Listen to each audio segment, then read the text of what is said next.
দেখুন কাণ্ডটা। আসসালামু আলাইকুম ফ্রেন্ডস। গিয়েছিলাম ছাদে তোমাদের ভাইয়ের সাথে।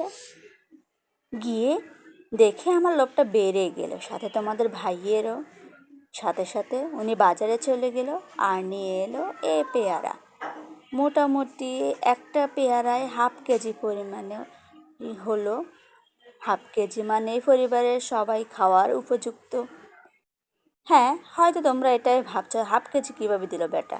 না, হাফ কেজি বেটা কিন্তু দিল না, 1 কেজি পুরোটাই কিনতে হলো, আর 1 কেজি দুইটাই ধরলো।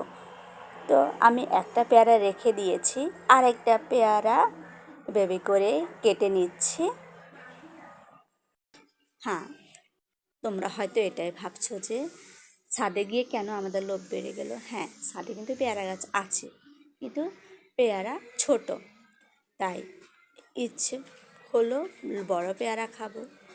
তাই উনি ছাদের থেকে নেমেই উনি দেরি না করে পেয়ারা নিয়ে আসলো বাজার থেকে।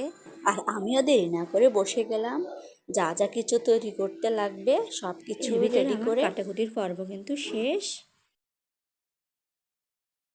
এবার আমি হালকা গুঁড়ো মরিচ ও লবণ দিয়ে, কাসুন্দি কিন্তু আমি নিয়েছিলাম, কিন্তু আমি কাসুন্দি দিইনি। এবার আমি ঝাঁকানাকা করে একটু ঝেঁকে নিলাম। দেখতে কিন্তু বেশ হয়েছে। আমি নিজেই অপেক্ষা করতে না পেরে খাওয়া শুরু করে দিলাম। পরিবারে কিন্তু টেরই ফেলো না। আমার মেয়ে কিন্তু ঠিকই বুঝতে পারলো, সে সবাইকে জানিয়ে দিল, সবাই এসে কাড়াকাড়ি লাগিয়ে দিল।